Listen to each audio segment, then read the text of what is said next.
how do we reverse aging? Well, obviously, unless we can find some sort of wormhole in time, we're not going to reverse our chronological age. Every 365 days, we will age a year until we die. But we can reverse our biological age, namely when we're 40 or 50 years old, if we're overweight or underweight, if we have a disease, illness, and even if we don't, we can improve our function in the bedroom, in the gym, cognitively, our thinking, our speech, our happiness, our digestion, our breathing, our energy systems of the body. All of these can be improved with motion, with exercise, with understanding fitness and understanding diet and nutrition and not being overworked like I am right now, which is why I'm taking this break in the middle of a super busy work cycle to share this wonderful time with you guys and discuss this, because this is the number one topic of my life. Now that I am financially solvent and my prayers for being financially solvent and secure have been answered, I'm focusing on health. And the big part of health that I'm focusing on is literally reversing aging. And I don't just mean what Israeli scientists are finding out about hyperbaric chambers and oxygen therapy, all of which is supported by research. I mean, what can we do at home without those fancy clinical procedures to have the same effect? And I've always said this, at the end of the day, it's exercise. And understanding the different types of exercise we need all is predicated on understanding how the physiology and physiognomy of this organism evolved. We came to be to look this way because of function, because of Darwinism, because of evolution, because we had to pick up a heavy rock, pick up a bunch of them, because we knew that that would protect the fire from burning our hut. Then we had to fan the flames for hours sometimes to create the fire. We had to rub the wood together. All of these things over hundreds of thousands of years developed our bones, our sinews, our joints. Sometimes we were afraid. We had to hide and be silent. Sometimes we had to pick up a rock and throw it, or hit our enemy with it if he was trying to take, or an animal with it if it was trying to attack our family or our children or our tribe. So what happens is the same thing that happens with reproduction. Reproduction is, sexual reproduction is a function of Darwinism, of the species procreating and reproducing itself. It's the impetus for that. If you're religious, you can say God wants us to be fruitful and multiply. If you're an agnostic or an atheist and you don't believe in God, well, there's a scientific principle which basically says the exact same thing, that as a species, we want to keep ourselves alive, and we've created this amazing pleasurable behavior which creates more of us and keeps us alive, the procreation. So exercise is the exact same thing, and specifically when people talk about a wrestler's body. Wrestlers have tremendous necks. Not all of them do neck bridges or neck exercises. Literally, when you do a double leg, shout out to my Brian Ebersole, my wrestling coach, there's so many techniques that you're literally using this as a pivot point, pushing against every day, pushing the head against somebody else's body, and your neck gets thick, like twice as thick as mine is now. I mean, literally, like an inch and a half wider, just from pushing and using this as a tool. Same way a dancer, always doing flamenco, always moving like this, and the fast footwork, the glutes are squeezing, the back is squeezing, the abs are squeezing. I wrote well-reviewed articles for Men's Fitness magazine, and I didn't even get to it was just superficial crap, honestly. My best reviewed, and I got amazing reviews on my workouts. What you really need to understand is everything they teach you about working out and exercise science is garbage. You're one of three body types. You're either an endomorph, an ectomorph like myself, somebody who's super skinny, or more likely a mesomorph. 80% chance you're a meso. Meso is just everyone. If you don't just work out regularly, you're going to have a terrible, ugly body and be and have a muffin top. Endomorph, even worse. If you don't work out regularly, and the cool thing about it is if you're an endo, namely if you look like Brock Lesnar, you really don't have to lift heavy weights. Like you could just slim down and do push-ups and do sports. Your body already has the structure and the musculature and the core musculoskeletal structure that you don't really need to, to challenge it on a deep level and start benching heavy and squatting heavy.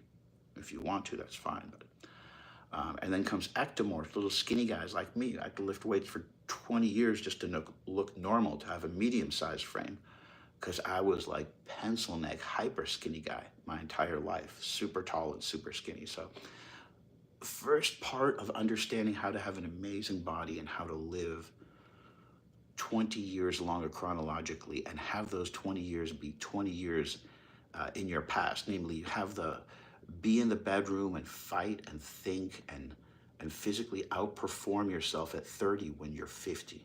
Outperform your 20-year-old self when you're in your 40s. It is totally possible. It is easy to do, actually. So in order to do that, the first thing we have to understand is, what is your type? What type are you? Are you an endomorph? Are you an ectomorph? Are you a mesomorph? Like I said, 80% chance you're a mesomorph. That just means you are a normal human being. Your metabolism is shit.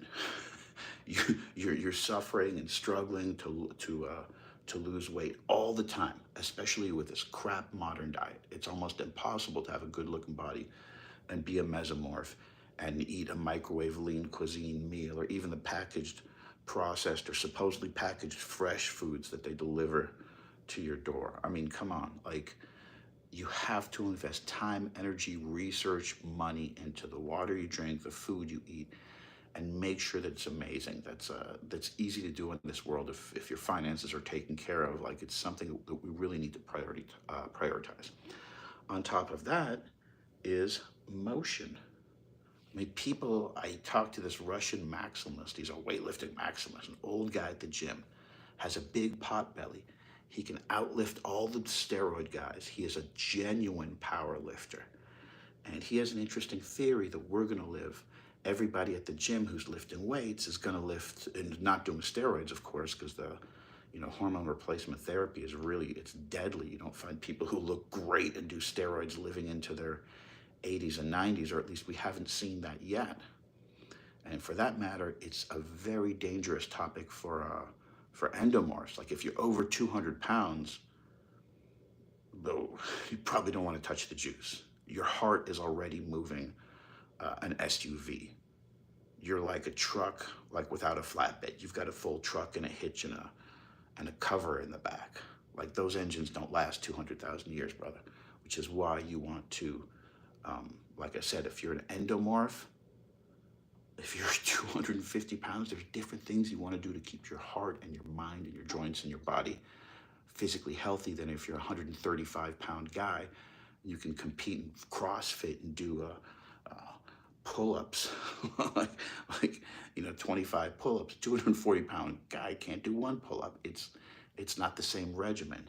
And not just in terms of that, it's not the same regimen in terms of how much hypertrophy, how much heavy rock lifting do you need, how much fanning of the flame do you need, how much of that hiding and throwing the rock do you need to activate your mind and not just your body, and integrate all these things. So on a scientific level, I can just say we can break it down in that, just to tear apart what that Russian maximalist was talking about. Like, I don't think we're going to live 20 years longer if we just lift weights, because I see guys, steroids and natty alike, in the gym, just lift weights and not do sports, and they get this weird stiffness that I'm trying to fight against.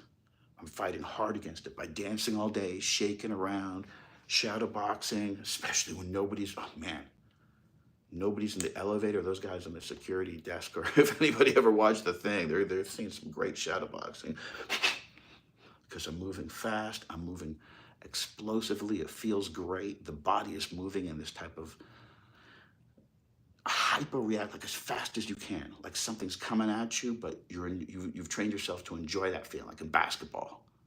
So we've got the feeling of an animal chasing after us, but we know we're safe. We're just bouncing a ball and we're trying to get a shot. So we're activating that exciting, um, and you're like, well, how does this have to have anything to do with aging excitement? Well, it does, because you're in your athletic stance. You're not just standing like you are at work. Your lymph nodes are activated by virtue of the fact that you're in this sports stance. The backs of your knees, your armpits, everything. This is how your body, this is how God or the universe or science, however you want to view it, cleanses your body through abdominal pressure, which is created by the organs stacking on top of one another. And that compression, that natural squeeze, is what activates the bowels. It activates lymphatic drainage and the spleen and the liver, and you can actually manually activate this. You can manually cleanse. Learned this in shiatsu school 20 years ago. Manually cleanse your liver and spleen by digging under here. This is one of these old world hacks, but it's literal science. Same way a wrestling coach, comes by, he sees who has nasal allergies by squeezing all of his fighters right here really hard.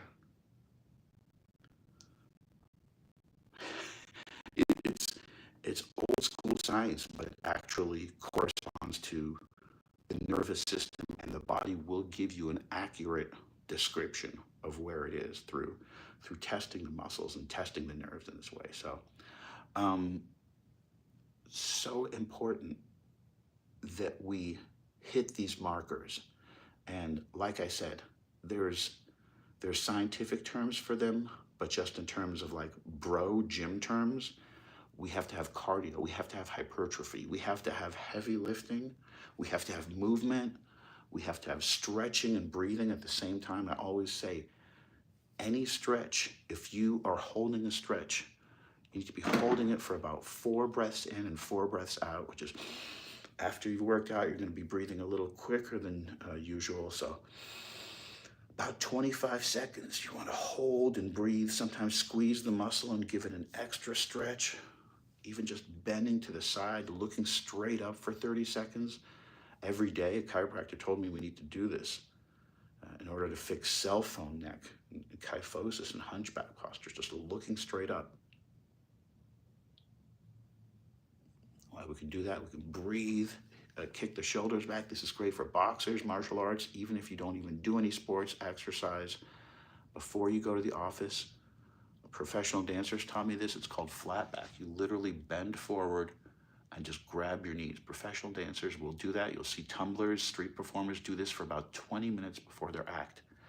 Kick your legs out wide and bend down low.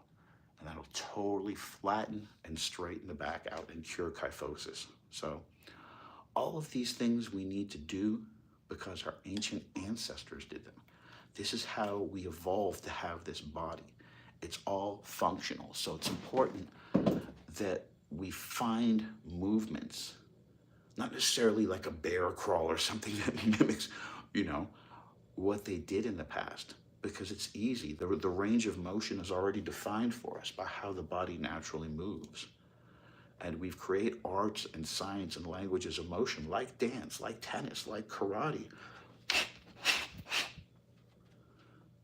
that are actually better than primal just motions that we had back in the day. So we can explore these sciences. They're, this is the essence to ancient longevity, to how people in Asia live into their 70s, 80s, 90s, and beyond, and they're virile and healthy and cognizant. And it's not some secret of traditional Chinese medicine. We have the same secrets in Western medicine, and we have the same human beings over here. Unfortunately, it's only like 1 in 10,000 people who are using their intelligence and research and patterns of life and their body to combat aging, to actually reverse time and borrow energy from the past and move into the future in terms of our lives, but in terms of our bodies actually go backward with the magic of understanding our physiology, understanding our physiognomy, understanding how the body works, understanding how the energy systems of the body works, understanding how antioxidants are moved out of the body. Free radicals are moved out of the body by the antioxidant systems, which are activated just by motion. That's why moving feels good. Try it when you breathe and move, whatever you do. There's a certain high, there's the blood sugar rushing through the body.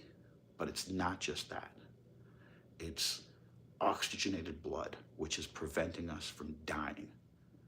Because when we're lying down, scientists have found this out, the blood pools in our legs, and that's when we die. When we're sitting down for 8 hours a day like a log at the office, and we wonder why we eat terrible food and don't move around and look like crap, and then feel like crap because now we're stuck in these splinted, hardened bodies that we can't move. I've been there at half the age I am now. So how do we break out of that?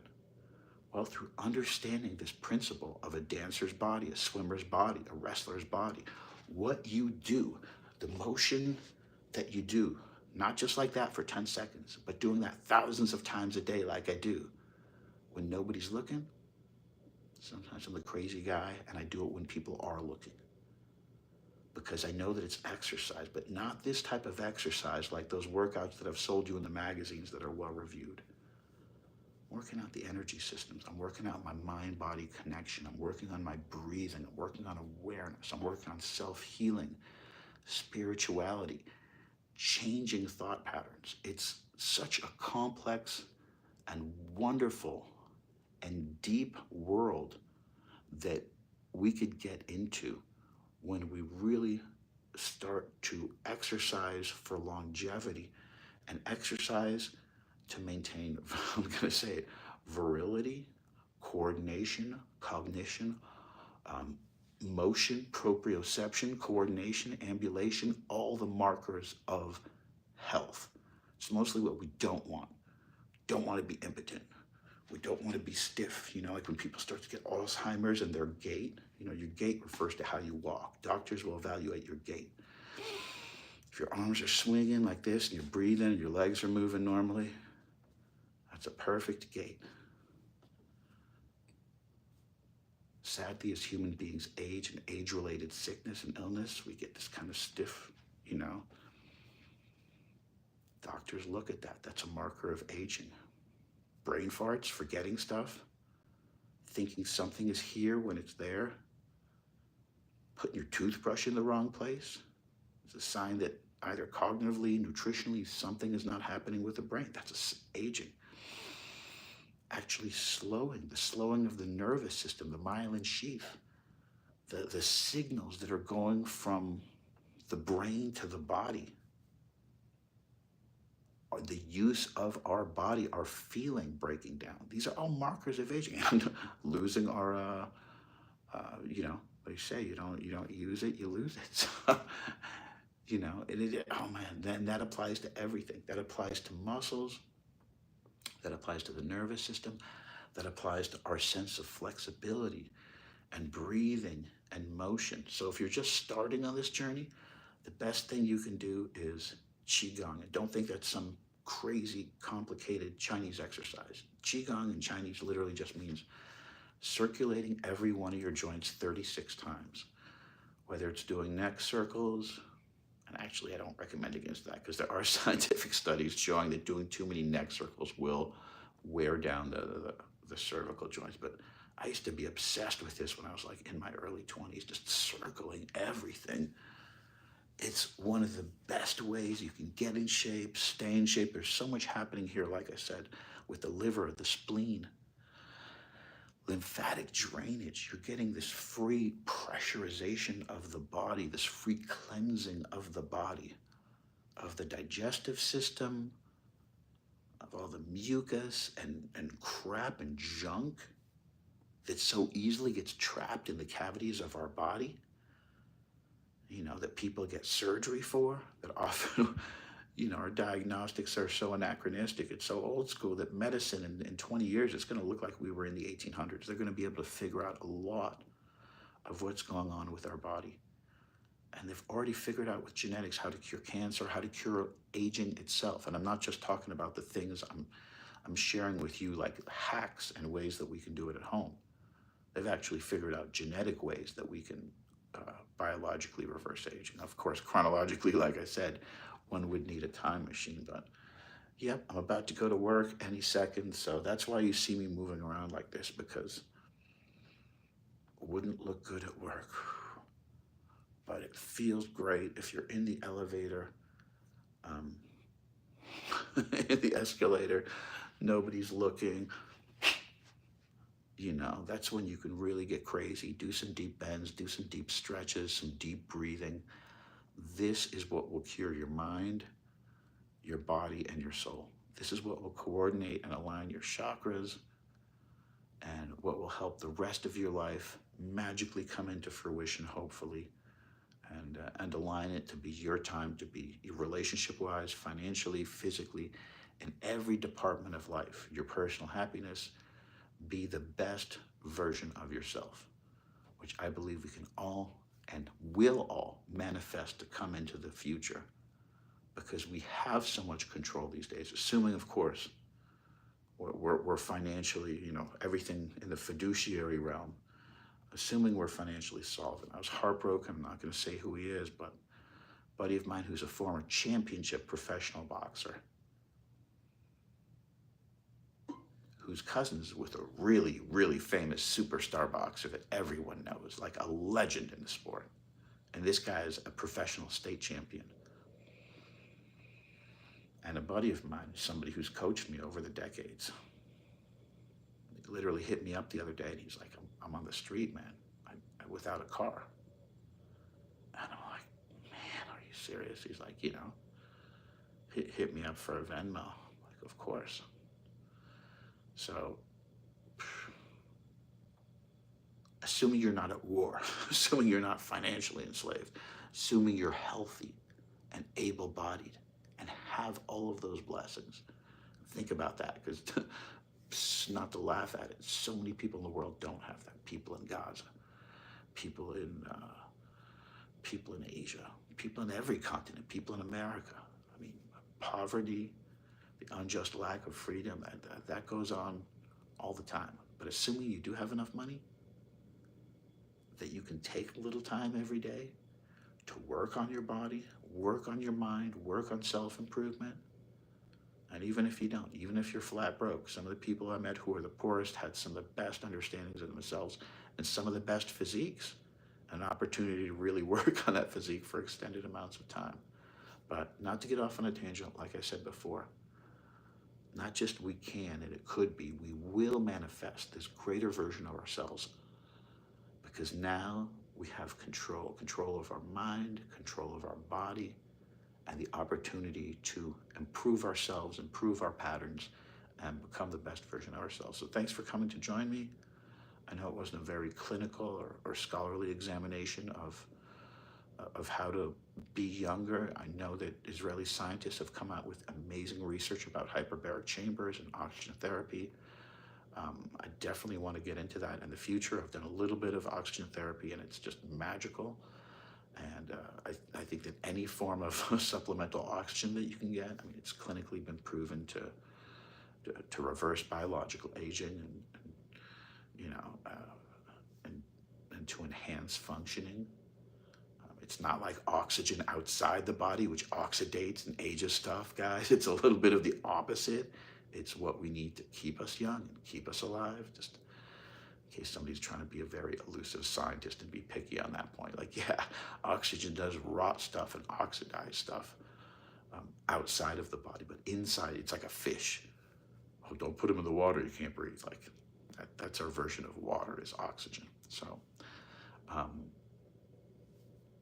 yeah, without going into what Israeli scientists said, we are all on the verge of living decades and decades and decades longer than the last generation did, and doing so while being virile, while being happy, while our brains are not melting away like our parents' generation, and we saw them get brain fog and go into the old folks' home and have the forgetfulness and all that horrible stuff and dementia and we're really literally finding cures for all of this genetically and learning how to create super people. My buddy Dan, who's a trainer down south, told me about this a couple of years ago. Didn't I was like, okay, I did some research. He's absolutely correct. Like, it exists out there. They're just trying to figure out a way to release it, because it's a very slippery slope when you try to start to play with the genes. So, anyways, thank you everyone for tuning in. It's been such a blessing hanging with you guys. I'll talk to you tomorrow. Peace.